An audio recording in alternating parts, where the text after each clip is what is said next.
Hello again, everybody. We're going to cover Chapter 3, Communication and the Self, in this particular video. So let's get started here. All right, communication and the self. Self-concept asks the question, who are you? And quite often we're going to ask this question of ourselves on a regular basis. Part of this is your self-concept. Your self-concept reflects your stable ideas about who you are. And your self-concept is your identity. So you may see a number of factors that play into this and how you define your self-concept. Self-concepts are multifaceted. As I mentioned, there's going to be a lot of things that contribute to it. You could be an athlete, a student, a son, a brother, etc. Self-concepts are partly subjective, so it's going to be based on your personal interpretation of what that actually means, what those particular traits mean to you. And self-concepts are enduring but changeable. So there may be things about you that you identify as part of your self-concept, but they don't necessarily stick around forever. So maybe you're an athlete when you're younger, but as you grow older, you're unable to actually take part in a sport anymore. So that might not necessarily be part of your self-concept anymore. The Johari window is used in order to understand the multiple aspects of your self-concept. So here we see this quadrant that we have, and we have 4 types of self. There's the open self. The open self is known to others and known to yourself. Ultimately, it's what you know and what you choose to reveal to others about yourself. So as it kind of implies, it's open to everyone, open to you, open to others. The blind self is known to others, but unknown to yourself. It's what others know about you, what they observe, but it's something that you don't necessarily recognize in yourself. So you're kind of blind to it. The hidden self is known to you, but is unknown to others. So it's what you know about yourself, but you choose not to reveal to others. And the unknown self is unknown to others and unknown to yourself. These are the dimensions of you that no one knows about, not even yourself at that point. It's things that, maybe you haven't really explored about yourself, or things that you haven't yet discovered about yourself that may eventually come out. There are a few factors in self-concept. There's personality and biology, obviously who you are on a cellular level and your personality and how you conduct yourself. Culture and gender roles also influence your self-concept. What is valued within your culture or what's valued according to your gender. Reflected appraisal also influences our self-concept. Reflected appraisal is ultimately the way that self-concept influences, excuse me, I'm going to take that back. It's influenced by how we think other people see us. So we see the way that people are looking at us, what they say about us, how they perceive us, and then allowing that to influence who we think we are. And then social comparison is also a factor. We look at other people, we compare ourselves to those other people, and that influences self-concept. Self-monitoring is part of self-concept. We manage our self-concept through self-monitoring, and self-monitoring is also ultimately the awareness of how we look, how we sound, and how we affect others around us. People that are low self-monitors aren't as aware, and high self-monitors are very aware. Self-fulfilling prophecies can reinforce our self-concept. So we have expectations based on how we perceive ourselves and others. We have these ideas in mind of how things are going to play out. those expectations often prompt us to act in a specific way based on what we are anticipating will happen or how people will treat us. And then those actions, what we do, actually bring about the outcome that we expected. Thus, our self-concepts are reinforced. So we think something's going to happen, we act like it's going to happen, and lo and behold, it does happen. So that's a self-fulfilling prophecy. Your self-esteem is your subjective evaluation of your value and worth as a person. So self-esteem can influence social behavior, how you see yourself and others, and even school and work performance. And self-esteem is highly affected by culture and sex. We, compare ourselves to these standards within culture and gender.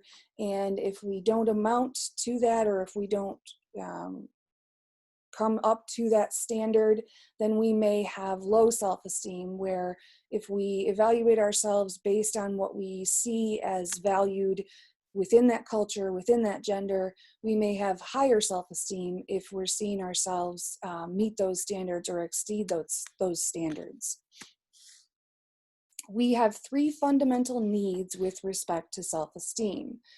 We have the need for control, so everybody wants a certain level of control within their life.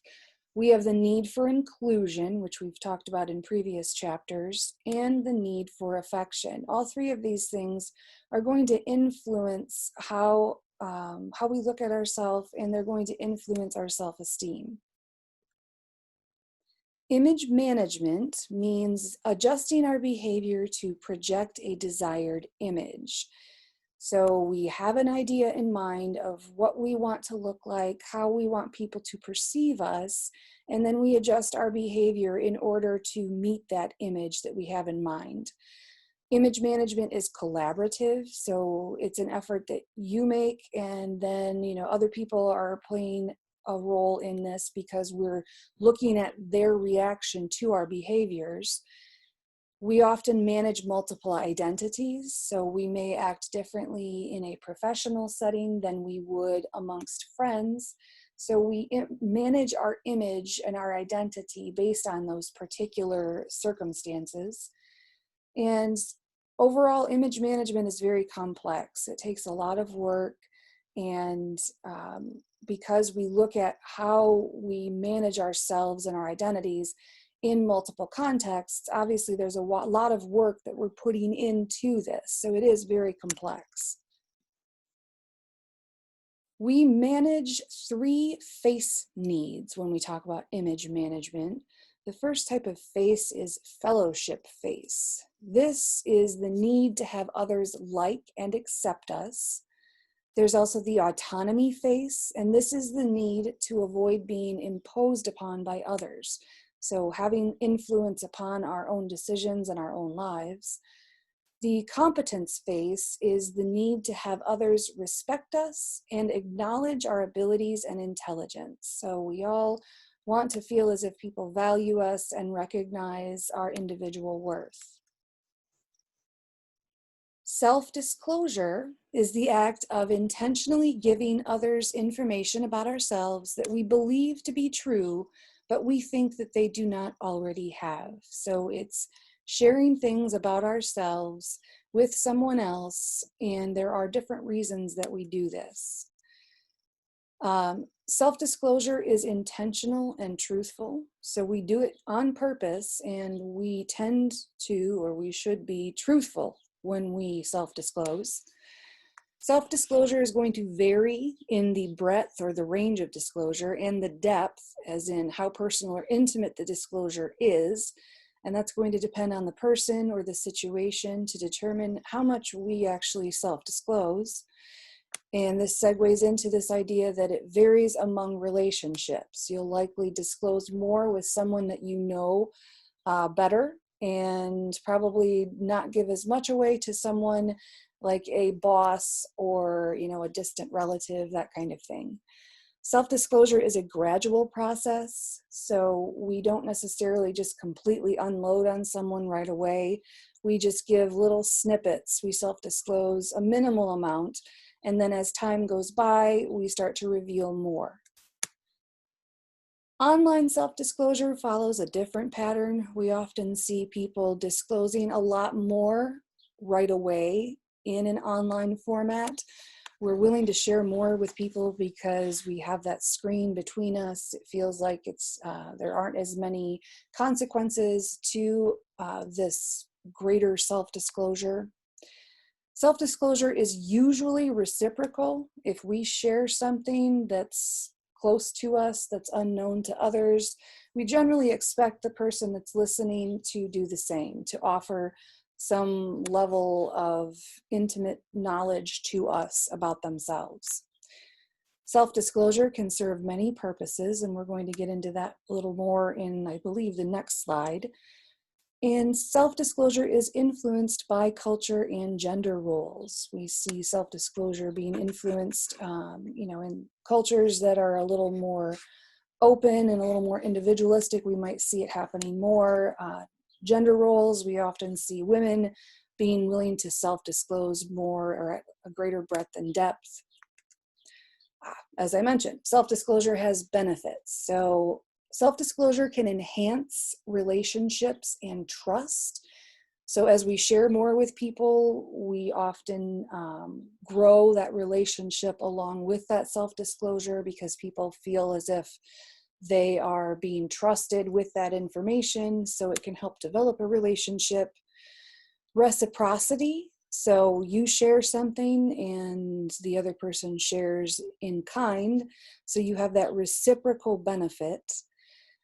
Self-disclosure can also offer an emotional release. If you are stressed, if you're angry, sad, etc., disclosing some of the information that's caused that emotion can help you release that frustration or what have you, and hopefully make you feel better or give you the chance to vent. And it can also help others in the same fashion. If someone is struggling and they're able to self-disclose to you, you are helping them vent, helping them work through a situation.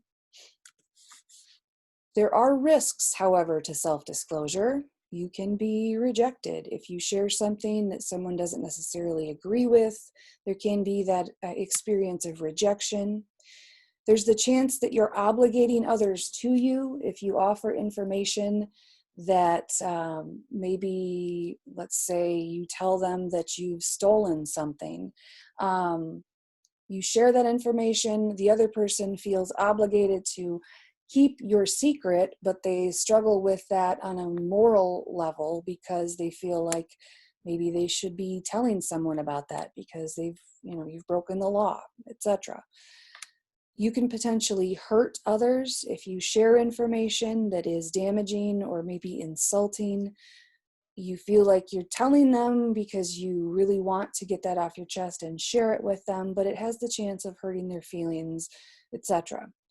It can also be a violation of other people's privacy. Self-disclosing things that have information about others could violate someone else's trust or their privacy, so there's always that risk as well. Online self-disclosure has specific challenges and risks. When you go on and you share information, as we talked about before, it is permanent. So you can't take it back. And there's also the very real possibility that it will go much further than you anticipate. If you post something and someone else shares it, suddenly it becomes common knowledge, even though you didn't intend for it to be. So be careful what you say, obviously. Protect any personal information. You don't want to be giving things away that could put you in jeopardy or at risk. Think twice about posting photos, especially if they have other people in them that wouldn't necessarily appreciate it. And don't say or show something that you wouldn't want shared. Like I said, it can be shared. It likely will be shared. So don't post anything that you don't want other people to know about. Okay, so that is the end of chapter 3. And as usual, There's more information in the textbook, so be sure to read through that. And it's up to you whether you want to do any of the accompanying exercises that are listed in there. I would encourage you to, just again, to help reinforce those concepts and help you work through them. And please let me know if you have any questions, and I'll be talking to you soon. See you later, everybody.